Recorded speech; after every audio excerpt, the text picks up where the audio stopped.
আজকে বাংলাদেশের জাতীয় দলকে ধ্বংসের খলনায়ক হচ্ছে আসিফ নজরুল।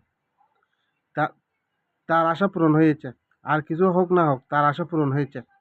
তিনি 3 মাস আগে ফুটবল খেলার সময় বলেছিল বাংলাদেশের জাতীয় খেলা ফুটবল, কয় টিকিট তো কিছু না। তার এই কথাই আর এখনো কথাই মিলে যাচ্ছে না। আজকে তিনি এই ইতিহাস বলবে না, তিনি খলনায়ক হিসেবে স্বীকৃতি পাবে এই বাংলাদেশের ধ্বংসের।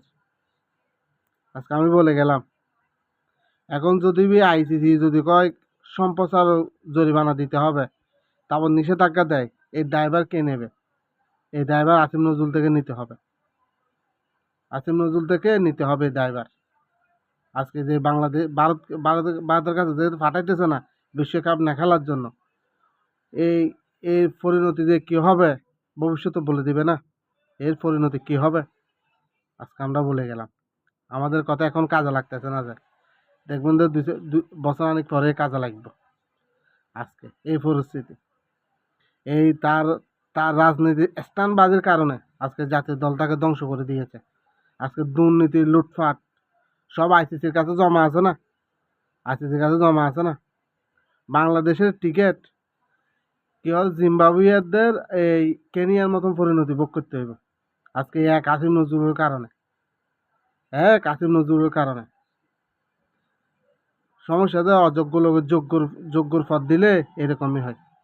আজকে আজকে ধ্বংস করে দিয়েছে না। সব বিজ্ঞান বিসিবির যত কর্মকর্তা আছে সব, তারাই আজকে বাংলাদেশের জাতীয় দলটাকে ধ্বংস করে দিয়েছে। এর যে পরিণতি কি হবে আল্লাহ মাহবুদ কেউ জানে না, এর পরিণতিতে কি হবে। এখন আইসিসিকে জানিয়েছে না, এখন আইসিসি যদি হয় আমাদের জরিমানা দিতে হবে, তখন এই টাকা কে দেবে? তারপর কয়েক মাস পরে করবো বেতন দিতে পারতেছে না, এটা দিতে পারতেছে না, টিকিটরা আন্দোলন করব, খেলোয়াড়রা আন্দোলন করব। আজকে তাদের স্ট্যান্ডবাজির কারণে, মানে দেখাইতেছে আরে লুটফাট করে বুক ফুলে দেখাইতেছে আরে। আপনারা আসিফ নজরুলকে চিনেন না? এই আসিফ নজরুল 26 লক্ষ ভারতীয় আসিল বলেছিল, পাইছে?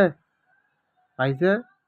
এরা তো চলে যাবে, এরা তো আর 15-20 দিন পর চলে যাবে। এই দলটাকে কে টেনে নেবে? ধ্বংস করে দিয়েছে না, যাওয়ার সময় সব কিছু ধ্বংস করে দিয়ে যাচ্ছে। যারা এদেরকে সমর্থন দিয়েছে আমি তাদেরকে ধিক্কার জানাই, তাদেরকে ধিক্কার জানাই। কি যে অবস্থা, বাংলাদেশ জাতীয় দলটারে শেষ শেষ করে দিছে, শেষ টানা টানা করে দিছে এই আসিফ নজরুলের কারণে, স্ট্যান্ডবাজির কারণে।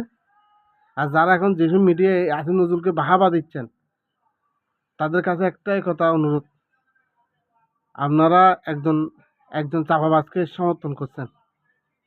এর ফলে কি হয় আপনারা এর বিরুদ্ধে লিখবেন সময় হলে। আজকে আপনারা এর বাগের মধ্যে আপনারাও ঢুকছেন, তাই এরকম কথা বলতেছেন।